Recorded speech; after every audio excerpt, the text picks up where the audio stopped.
I am 50. I will never recover from this. I'd now like to call on the gentleman from Texas if he would like to join me, and I yield such much time as he shall consume. I want to thank my colleague for yielding and some time to speak on this very important issue here. And Mr. Speaker, recently the Department of Labor reported that the national unemployment rate fell to 8.6% in November, its lowest point in nearly 3 years. Coincidentally, in El Paso, in the 16th District of Texas, the unemployment rate has also declined. This is very good news and very positive news for not just our respective districts, but for our country. We have been told by economists that once our economy gets going and it's operating at full strength, it can literally drive the economies of the rest of the world. And these positive signs make it evident that in fact our economy is moving forward, that we are on the road to recovery. However, as our economy continues to heal, we cannot afford to become complacent. Instead, we need to immediately pass legislation that will help create jobs and put more people back to work. First, I believe, Mr. Speaker, that we must pass the Americans Jobs Act. My district, as well as districts of my colleagues in talking to them here, would greatly benefit from the President's Jobs Act. For instance, El Paso would receive over $66 million to upgrade and modernize our schools to meet 21st century needs. In addition, school districts in the El Paso region would receive funding to keep teachers from being laid off. For example, our largest school district, the El Paso Independent School District, would receive an estimated $45 million to keep teachers from being laid off and to perhaps, hopefully, continue to hire desperately needed teachers in our classrooms. These are smart investments on our part for the future, which will also boost our economy in the immediate future. Second, we must extend unemployment benefits, and I want to thank my colleague for highlighting this, and make sure that we extend unemployment benefits to those that are in desperate need. In fact, these benefits are the only thing that stand between them and homelessness and going without. During this downturn, unemployment benefits have kept over 3 million people in food and clothing and the basic essentials. It has also served as a booster to our struggling economy. We must protect these families who are still struggling and help them by the Jobs Act to find a stable source of income. I have heard, like many other of my colleagues here, many stories from those in my district that have had difficulty in the last months and years in finding a job. So today, we cannot and we must not turn our backs on the American people that need our help and need the passage of the American Jobs Act. They also need for us to step forward, stand with them, and pass the unemployment insurance. Rather than being distracted and being misled by our colleagues on the other side of the aisle, we must focus on our priority, which should be the creation of jobs, the passage of the unemployment insurance, and getting this economy going. So I pledge to my colleague and my colleagues here that we must continue to work together to create jobs, not just for El Paso and not just for Texas, but for our country. And when we talk about the United States economy that literally drives all other economies, people around the world are waiting for us to work together to get this done. So with that commitment, we can turn things around. We're seeing some very positive signs, and we must continue to work for all the people that have sent us here to do that work. So with that, I want to thank my colleague for yielding me time and yield back my time. And thank you very much to the gentleman from Texas for joining us and explaining what this means in his state and throughout the country. We're determined to tell the stories and, as I said, to put faces on these numbers. And to do that, I've joined with other Ways and Means Democrats to launch an Extend Unemployment Program e-call website. As of this week, 2,590 Americans have joined the e-call, and we have received 501 stories from jobless Americans. And before I call on the gentleman from Illinois to join, I'd like to read, if I might, just a couple more. This is from Nick of Clinton Township, Michigan. I was unemployed from August 2008 until 3/2010, after working for 23.5 years at my job. My job was sent to Sao Paulo, Brazil. Had it not been for extended unemployment benefits, I would have lost my house. Nick of Clinton Township. And let me read what was said by Peter of Warren, Michigan. I was permanently laid off from American Axle. I worked there 15 years, and our jobs were sent to Mexico. As of this time, I have not found a job. I've been looking over 2 years now, and nothing in Michigan. I am in the TRA-TAA program to be re-educated, but my benefits will run out before I finish my school, and I will not get the degree in my field. Again, from Peter of Warren, Michigan. I now would like to call, if I might, on the gentleman from Illinois to join us. And then, if I might, the sponsor of this legislation, Mr. Doggett of Texas. Mr. Daniel. Thank you very much, Mr. Chairman. And let me thank the gentleman from Michigan for yielding, but I also want to commend him for his many years of excellent service to this body that we know as the United States House of Representatives.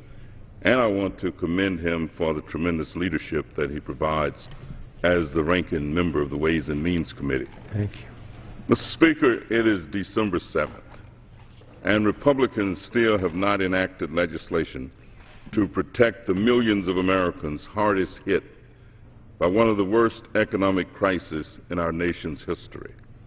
The well-being of 6 million Americans, including 100,000 from my home state of Illinois, hangs in the balance. Our nation is in an unemployment crisis, and we must act now to help our citizens. At this time last year, Republicans emphasized that the economy was so horrible that the wealthiest Americans needed 2 years of tax cuts. Yet they only saw the need to help the unemployed for 1 year of emergency assistance. Now, 1 year later, as the emergency assistance runs out, Republicans remain comfortable with $180 billion in tax breaks for the wealthiest 3% of Americans. But they cannot support $50 billion in 2012 to help millions of the neediest Americans, and never mind any consideration of helping the millions of Americans who have exhausted their federal benefits and still can't find a job. Our nation, yes, is indeed in an unemployment crisis. Over 45% of all unemployed workers, more than 6 million people, have been out of work for more than 6 months. There are approximately 6.4 million fewer jobs now than at the beginning of the Great Depression.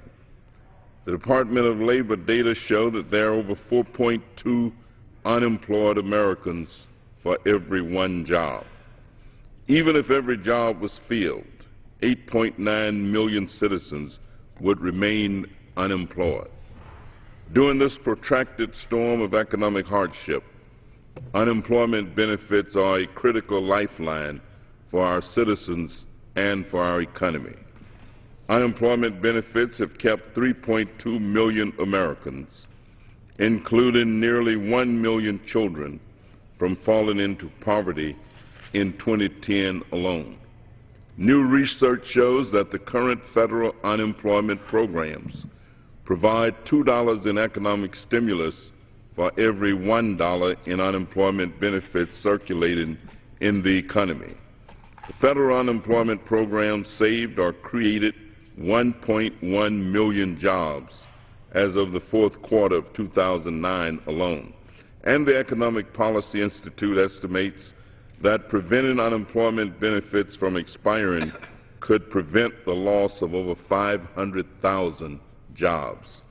Our nation is indeed in an unemployment crisis, and we must act now to help our citizens.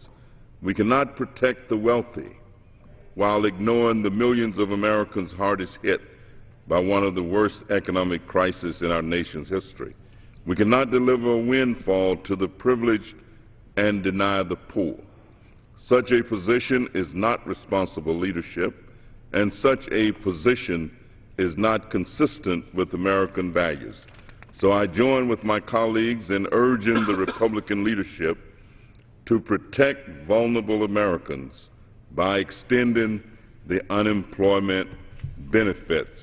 I want to thank you, Mr. Levin, again for the opportunity to participate, and I yield back my time. And I thank the gentleman from Illinois for your distinguished service and your passion that you bring to this and so many other issues. I want to yield to the gentleman from Texas, who's the lead sponsor and ranking member on the relevant subcommittee. But before I do that, since you're from Texas, I want to read one of the hundreds that we've received, words from people who are the unemployed. This is Jesse of San Antonio, Texas. And I quote, "I've submitted over 350 job applications and have only been called for 2 face-to-face interviews and 5 over-the-phone interviews. I am a disabled Navy veteran whose appendix ruptured in October 2010 and was filled with cancer cells. My state benefits expired at the end of August, and now my federal benefits will expire in 6 weeks. It seems that no one is hiring adults over 56 years of age. I'm a very good, positive employee, and I feel that with every job application, I'm due to get hired soon. Please help me in any way possible." It's now my privilege to yield to the lead sponsor of this legislation, Lloyd Doggett, from the great state of Texas. Thank you, Mr. Chairman, and I still call you Mr. Chairman, though the formal leadership of the committee has changed with the change in the majority here in the House. And I guess if you were, in fact, still the chairman with full authority, we would not be here, nor would there be any unemployed individual in the United States among the millions whose benefits would expire next year, who would be wondering the night before Christmas what would happen the day after their unemployment coverage expired next year. We face a great challenge. And as you have been pointing out in describing individuals like Jesse, retired, not voluntarily retired, but retired, removed from the workforce by unemployment in San Antonio, these are very real human beings, not just unemployment statistics. With over 6 million fewer jobs than when the recession began, and more than 4 workers competing for every job opening, too many Americans have nowhere to go. They're like the lyrics from that working man song of the Nitty Gritty Dirt Band. Had me a job till the market fell out. Tried hard to borrow, but there was no help. Now I've got nowhere to go. I need a job for these 2 hands. I'm a working man with nowhere to go. And if our Republican colleagues continue to insist that unemployment is caused by the unemployed instead of by the troubling economy we have, there will be about another 5 million Americans with nowhere to go, looking as to where they will find the resources to put food on the table, make the car or pickup truck payment, take care of the kids, and meet the other necessities of life if their unemployment insurance expires. While the Republicans continue to have a really factless finger pointing at the unemployed, I think that it is past time for us to lay the facts straight out on the table and respond to some of these myths that they've been promoting. Fact, an unemployment check is not a substitute for a paycheck. People like Jesse know that. An unemployment benefit usually amounts to a fraction of what a worker was making before someone lost his or her job. Fact, unless you are actively searching for a job, getting job training for a new job, or on temporary layoff, you're not likely to be entitled to an unemployment check. I'm not for just paying people to be idle, but these are individuals who are either getting training, who are actively involved in a job search, or the few that are in the temporary layoff category. There is little evidence to support the Republican claim, repeated again and again, that unemployment insurance benefits are a significant factor in discouraging folks from going out and looking for work. Fact, to receive extended benefits, an unemployed person is required to accept reasonable offers of employment. 2 out of 3 of the unemployed respondents in the Heldrich Center survey, and 80% of those who were receiving unemployment benefits, said they were willing to take a pay cut in order to get a new job, as so many Americans have had to do with the challenges in our economy. Fact, one economist estimates that for every $1 we spend on these unemployment insurance benefits, about $1.61 in economic activity comes back. In fact, some of the estimates from one group that began its survey back during the Bush administration for the Department of Labor say it's even higher than that in terms of the economic rewards. So I believe that we must create jobs, certainly. We must do the kind of things that this Congress has failed totally to do in terms of job creation and promoting economic recovery. But we also must provide a vital lifeline for those folks who are out there actively searching for work and the jobs are just not there for them. The facts are clear. The time for us to extend unemployment coverage is now. Not to wait until next year, not to wait until Christmas, not to wait until these families are faced with the critical situation of not having the unemployment insurance coverage they should have to meet these basic necessities, but to act right now in the next few days. And it's for that reason, as you well know, that we're working together to try to get this unemployment insurance coverage extended, as it has been done often on a bipartisan basis in the past whenever the unemployment rate was at a level near what it is today. So hopefully in our sounding the alarm here again tonight, in your telling these stories about individual Americans and what a loss of this coverage means, we can begin to involve and get the support of more of our colleagues to do what we really need to have accomplished just as soon as possible. Well, thank you. What we're trying to do, as you say, is to bring America into this debate. Because if the faces are shown and the voices heard, our faith is that somehow we'll act. And as you say, Republicans tend to blame the unemployed instead of blaming themselves for inaction. And we're not going to leave here.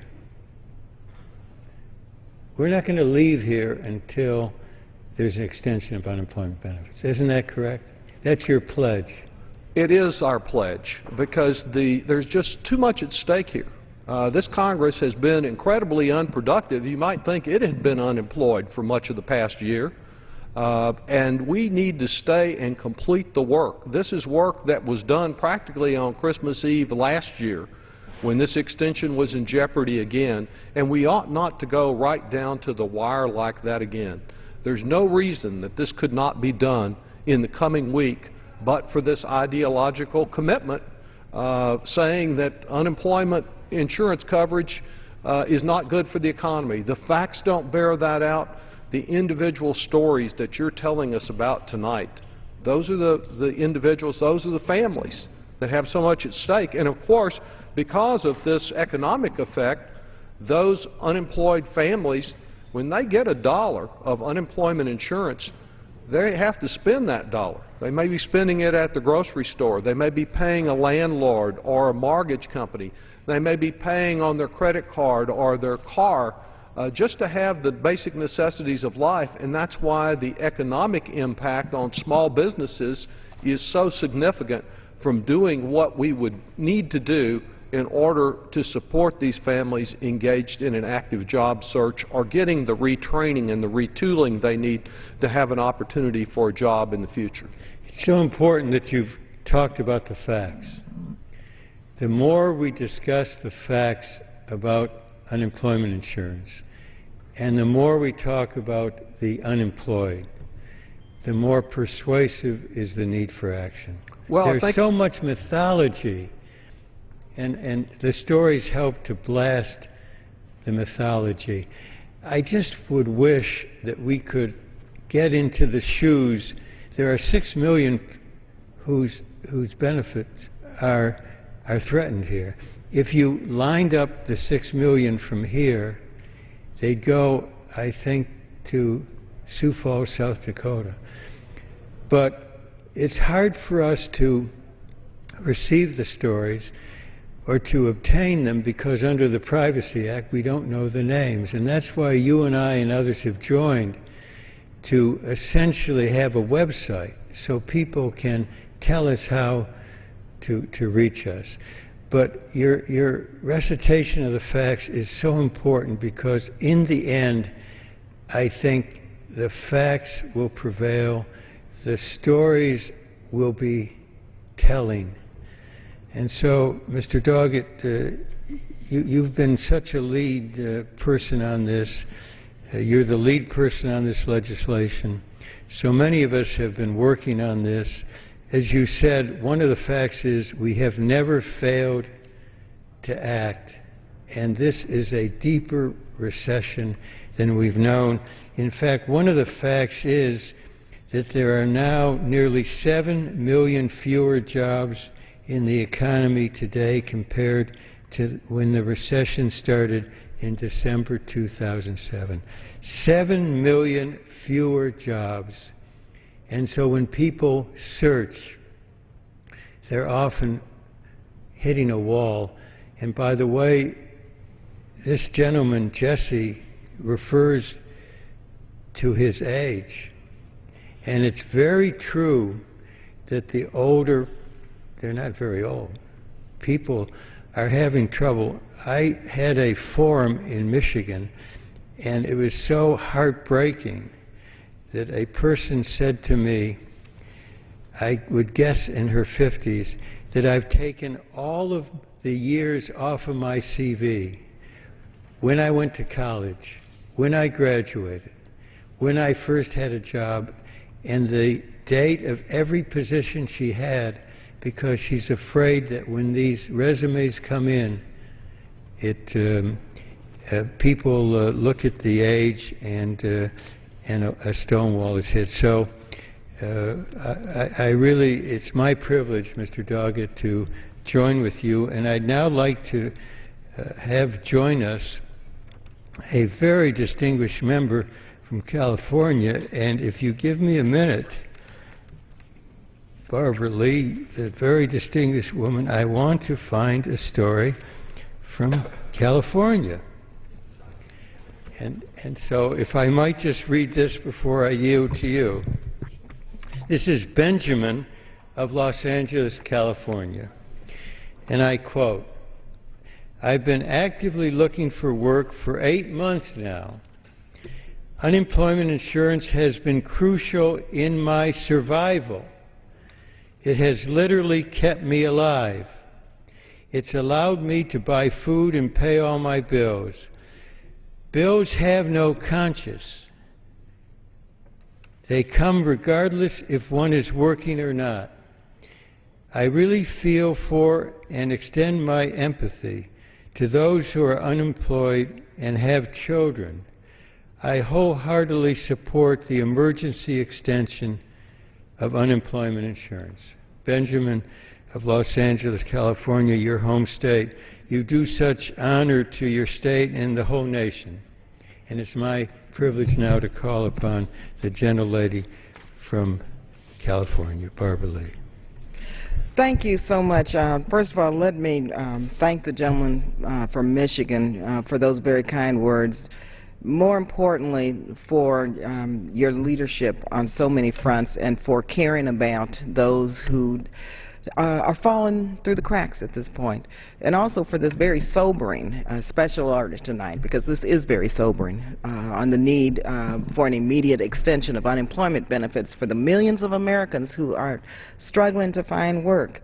While we received some welcome news on the unemployment rate from last week, with the national unemployment rate falling to 8.6% from 9%, we cannot stop. We cannot abandon the millions of job seekers during the middle of a faltering recovery. In fact, failing to extend these critical benefits would really cripple our recovery and cost the economy over 500,000 jobs. The slow pace of private sector job creation is not because of regulations or uncertainty in the tax code. If you speak to nearly any business person, they will tell you that they are not hiring because they don't have customers. Abruptly ending unemployment benefits during the holiday season, first of all, is mean and it's wrong. It's morally wrong. It would strip 2 million customers out of the economy by March and over 6 million customers out of the economy by the end of the year. But again, more importantly, this is just morally wrong. This is not who we are as Americans. We could not make a worse decision than to cripple our economy by failing to protect millions of families and children from poverty, because that is just what unemployment benefits do. It keeps 1 million children from falling into poverty. So we absolutely must extend this critical benefit to workers who were laid off through no fault of their own before the end of this year. Hidden, though, within the positive 0.4% drop of unemployment is the discouraging news that over 300,000 Americans dropped out of the workforce and that the long-term unemployment picture is not improving, with the average length of unemployment now rising from 39 weeks to 40 weeks. So not only must we immediately extend the emergency unemployment benefits, but we should also immediately pass legislation that Congressman Bobby Scott and myself have introduced, H.R. 589, which would add an additional 14 weeks of Tier 1 unemployment benefits for the millions of Americans who have already completely exhausted their benefits. And I hope that the Republican leadership will bring that bill to the floor for an up or down vote. We can't ignore the needs of people who have hit the 99 weeks, because unfortunately when we extend unemployment benefits, there will be 2 to 3 million people who still won't be covered because they've hit the 99 weeks. So we can't ignore the needs of the millions of Americans who have run out of time and who are now losing their homes, falling out of the middle class, and relying more and more on our help. In addition, there was a startling rise in the African American unemployment rate from 15.1% to 15.5% in the same period. There can be no clearer reminder of the ongoing racial and ethnic disparities that continue to plague our nation and keep minority communities suffering disproportionately higher rates of unemployment, poverty, near poverty, and tragic health disparities like unconscionably higher rates of HIV infection.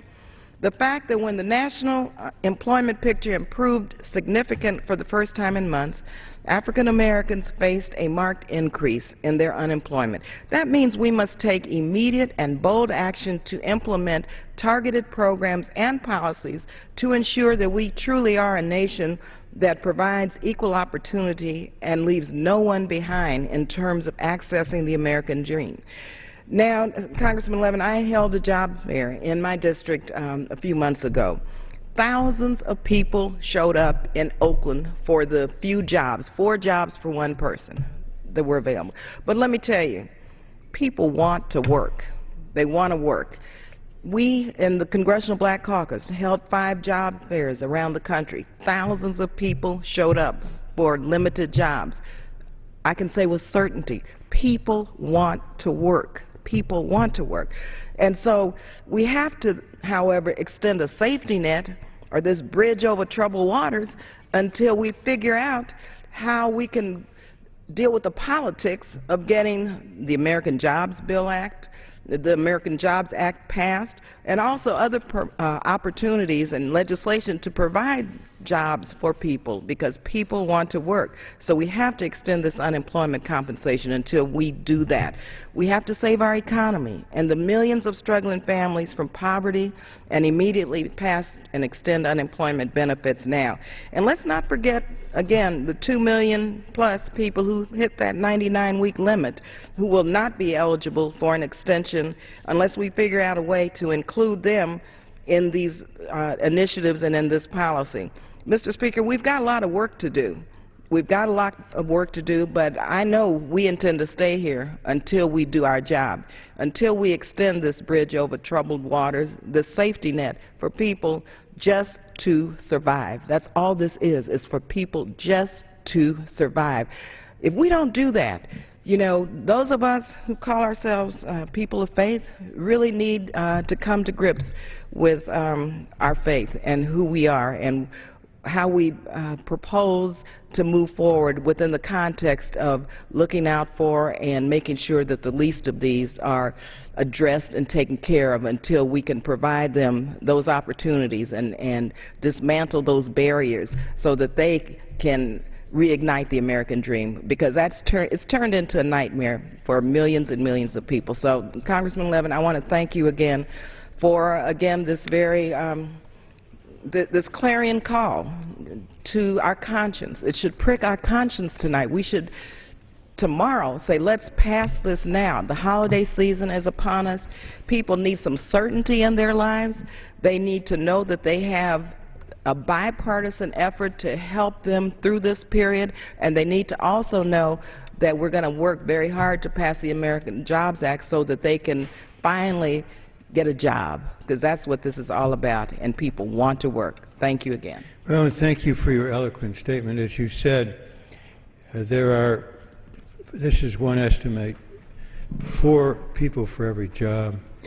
You mentioned this is a matter of faith. A few weeks ago, I met a minister. I had never met him before. And we got talking about the challenge of unemployment insurance. And I paraphrase what he said to me. This is a challenge to America's soul. That's right. Thank you very much. Thank you.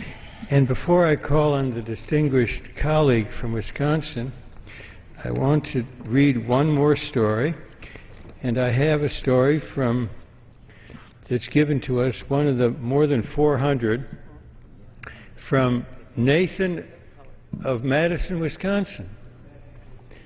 So let me read this before I call on my distinguished colleague and friend from Wisconsin, Gwen Moore. This is what Nathan of Madison, Wisconsin sent us.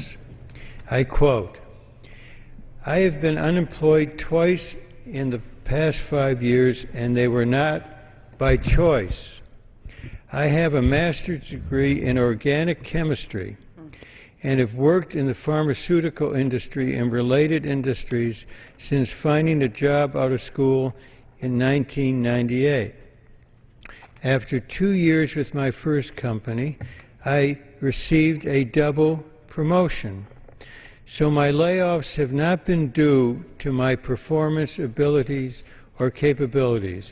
Anyone who says unemployed people are lazy or have it good are ignoring the fact that people are hurting across the board." From your fellow resident of the state of Wisconsin, it's now my distinguished privilege to yield to you, Ms. Moore, from the state of Wisconsin. Absolutely, Representative Levin. Let me start out by thanking you for this special order. And that letter is just one in, 58,000 people, just off the top of my head, that will be immediately affected by our inability to expand unemployment insurance. That's one story, and as you indicated, it's a person who is from Madison, Wisconsin, well-educated, and cannot find a job in this recession. I just think it is really curious, and I guess I'd like to engage in a dialogue with you about this. You being the ranking member on Ways and Means, maybe you can help me understand a little bit better that our colleagues in the majority, the optic and the narrative in the country for them is that they want to preserve benefits for millionaires and billionaires. They want to preserve corporate tax expenditure benefits for corporations. They want to maintain foreign profits for expatriated funds. They want to maintain a very high tax exemption for estates over $5 million. They want to maintain capital gains benefits, benefits on dividends. They want so I'm just curious, Representative Levin, why they don't want to provide this governmental benefit for unemployed people. This is very distressing to me when I consider who the unemployed are. When I think about the people that the majority party wants to preserve benefits for, and then get an optic of the people who would most likely benefit from this unemployment insurance, there's a stark contrast. And perhaps that starts to explain why there is a reluctance and an unwillingness and an unreadiness to provide this benefit. Now, as you know, the overall national unemployment rate dropped from 9.1% recently to 8.6%, and that's something that I think we can claim some victory for. But when you peel back the curtain and disaggregate these numbers, you're going to see that there's a sharp and problematic racial undertone as it pertains to black unemployment. When you look at unemployment for white men, Mr. Levin, their unemployment dropped from 7.9% to 7.3%. And that's very high. But black men endured a spike from 7.2% unemployment to a disturbing 16.5% unemployment. And so those lowered unemployment rates certainly do not reflect what's happening in the African American community. And of course, according to the Bureau of Labor Statistics, unemployment declined for every demographic within the white community. Teenagers, men, women, but it actually increased for every measured group within the African American community, men, women, and teenagers. And even worse is the fact that after the recession is over, black unemployment won't be any better than white unemployment is right now. I guess that's this sort of racial inequality 101. When we peel back the layers of this improved economy, what we find, Mr. Levin, Mr. Speaker, is that single mothers, women, are suffering, and they are some of the most hardest hit. As you recall, Mr. Levin, this institution, on a bipartisan basis, when I understand I was not here, when Mr. Newt Gingrich was the Speaker of the House, they decided that the most important legislative initiative that they could undertake was to end aid to families with dependent children and put women and children under the vagaries and vicissitudes of a cyclical economy. And so now that we have an economy that is as bad as it was during the Great Depression. We can look at the unemployment numbers among women, especially single women, and we will find that some very, very distressing data.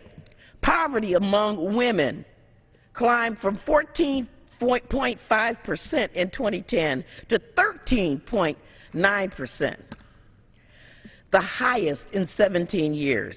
And according to a recent report by Legal Momentum, recent census data on poverty paints a bleak picture for single mother families. I mean, this report finds that the poverty rate for single moms, people who by definition have to feed their kids every night, reached 42.2% last year, up from 38.5% in 2009 and way up from 33% in 2000. I mean, it is chilling to contemplate the predicament of women and children with no aid to family, with dependent children, no entitlement, when you consider that you've got folks like the gentleman you described in your letter who has a master's degree and cannot find a job, and a mom with kids is competing in the same job market.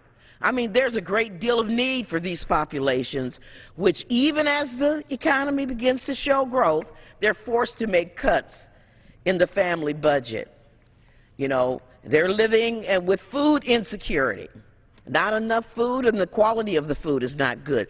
Eliminating health insurance. I know families in my district who are taking medicines every other day, doing without transportation, clothing. Utility cut-offs are very prevalent.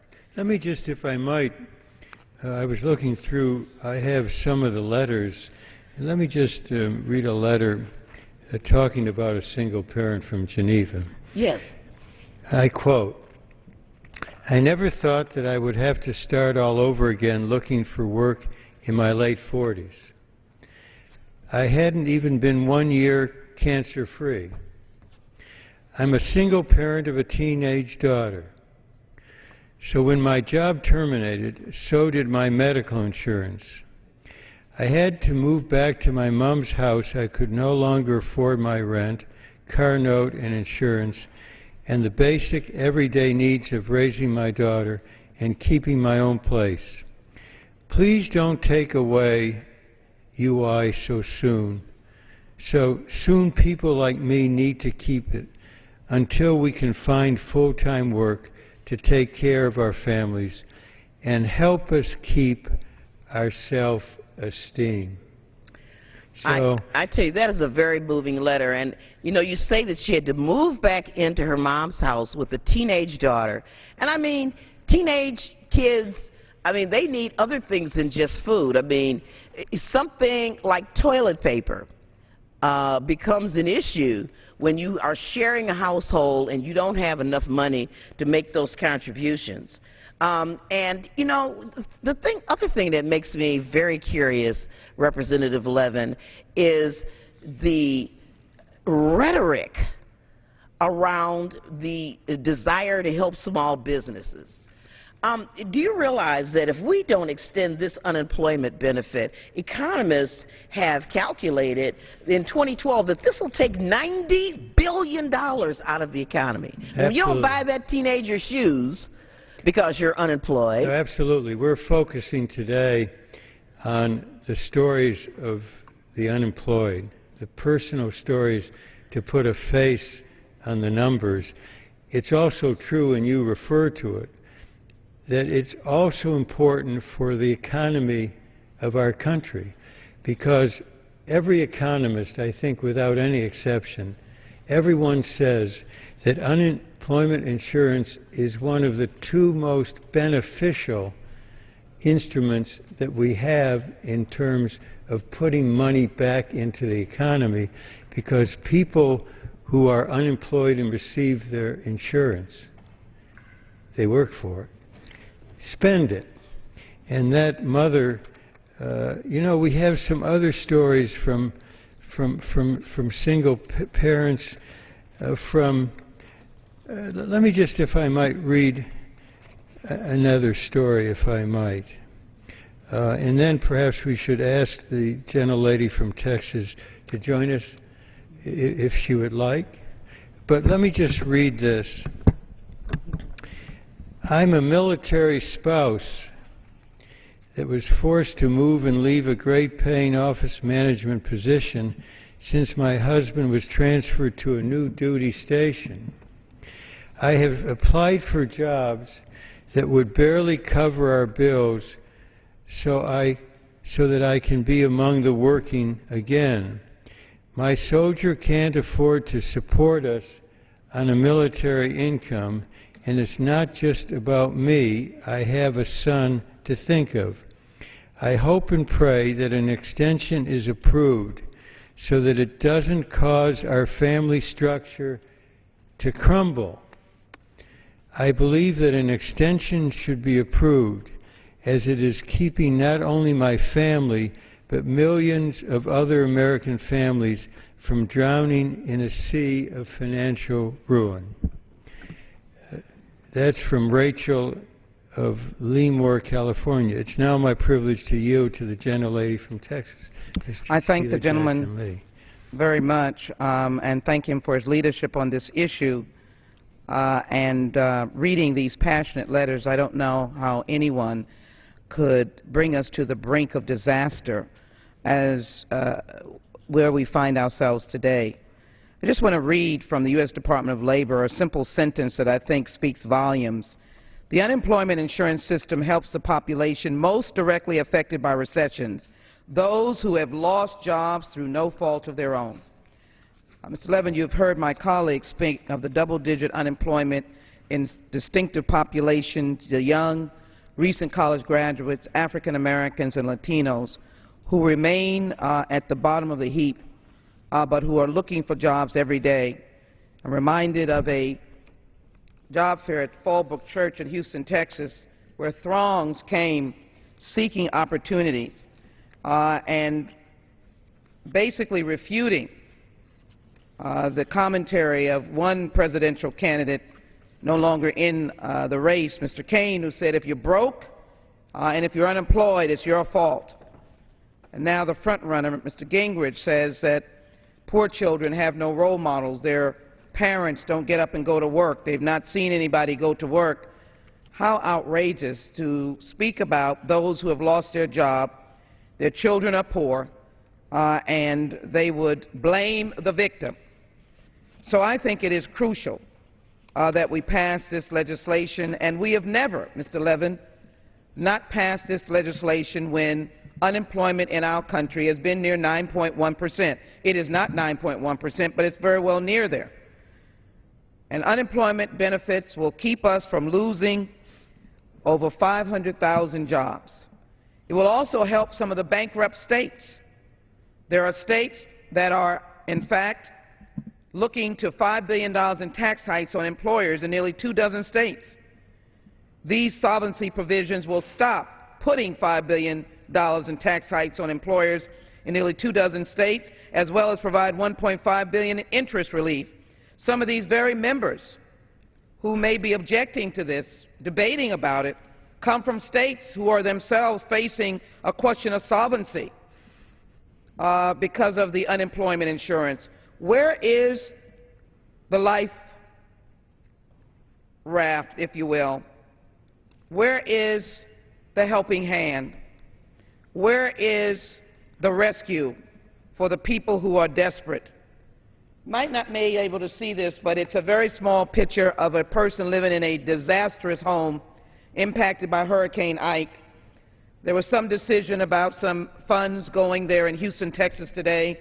I'm not happy with the meager distribution to help people like this. They're not getting all the money that they need. I can assure you if they're living in some homes like this, many times they may also be unemployed.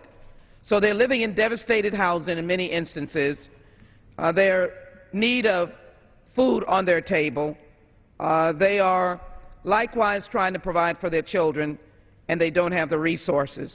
Let me just, if I might, you referred to a particular situation. Let me read from another story, if I might. Please do. and I quote, this is Linda of Seattle, Washington. I'm a person, a hard-working American person at that, and I will be forced to live on the streets if EUC is not extended. It terrifies me, and if it happens, the struggle I will face to once again be a productive member of this society in these times by myself is not one that I'm likely to win. There are thousands of stories just like mine that won't be told here. We are people. We have faces and lives and dreams, just like everyone who still has a job. I am telling you, we will be on the streets without this extension, and only some of us will ever make it back from that. First you read about a mother and her child that has to move back in to their family's residence or parents' residence. These are now senior citizens. Then you tell me about someone who is actually going to be homeless. Then we hear about a person that's degreed, has the ability to contribute to the engine of this economy in science, and they're unemployed. And then, if you would, Mr. Levin, just look, I'm on the floor with Mr. Giamondi of California, the gentleman from California, and we use this to show how flatline our working and middle class have been in terms of their growth of their income, and we see the top % of wealth right here shooting up to an enormous amount. That is the blue line. This is how the wealthy have progressed and grown. And then we hear our friends saying the poor little rich person, where the very rich person in this group, because I'm not involved in class warfare, is saying we understand and we're willing to have the burden of sacrifice with the benefit of living in this great country.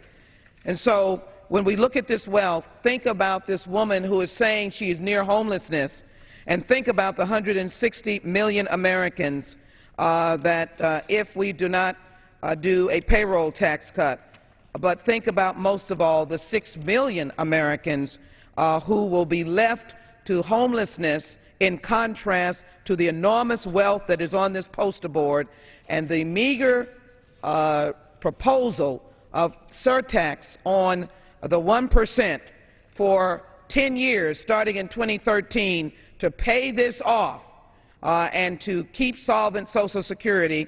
It is unbelievable that we would not rush to do this as we are nearing the holiday season.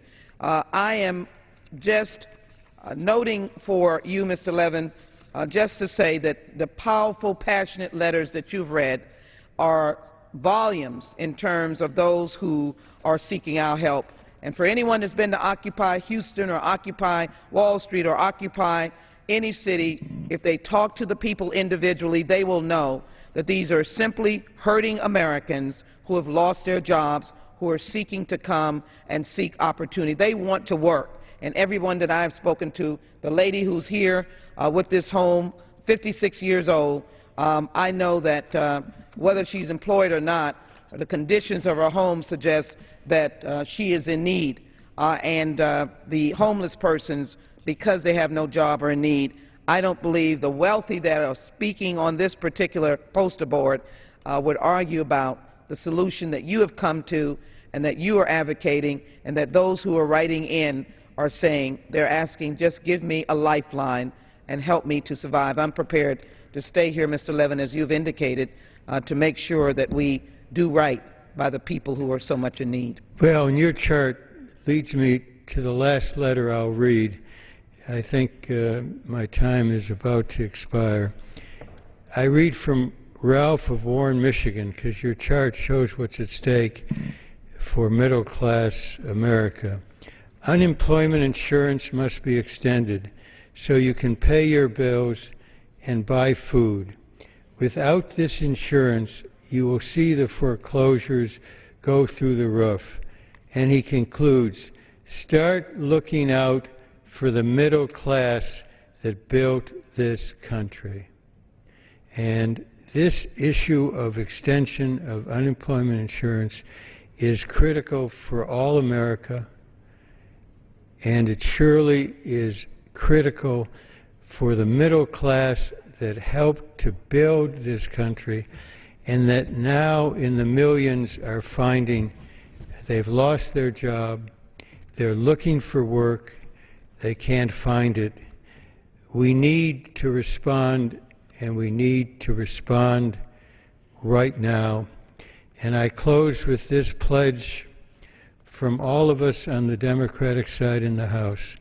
We do not intend to vote for a motion to adjourn until we have acted on the payroll issue, continuing it, on the physician reimbursement issue, and very much so on extending unemployment insurance so that people out of work through no fault of their own can be assured there won't be millions of people in this country beginning the 1st of January who are left out in the cold. I thank all of my colleagues, and I yield back. The gentleman yields back. Under the Speaker's announced policy of January 5, 2011, the gentleman from Florida, Mr. Mack, is recognized for 60 minutes as a designee of the Majority Leader. Thank you, Mr. Speaker, and I ask unanimous consent to revise and extend my remarks. Thank you. You know, I think there's a lot of people back home who are watching this debate unfold, and more importantly are watching the Congress and the administration. And you know, I think a lot of people at home are scratching their head. They're saying, we the people are outraged at this administration and this Congress, and they should be. The White House and their liberal allies in Congress and the media go on a nonstop bashing of a group of Americans who are productive and hardworking. Class warfare is as despicable as any other type of stereotyping, and putting citizen against citizen for political gain is outrageous, and it's wrong. The people are told, listen to this, the people are told that a tax cut is a tax increase, or a tax increase isn't really a tax increase because there are savings that can be made elsewhere. That doesn't even make sense.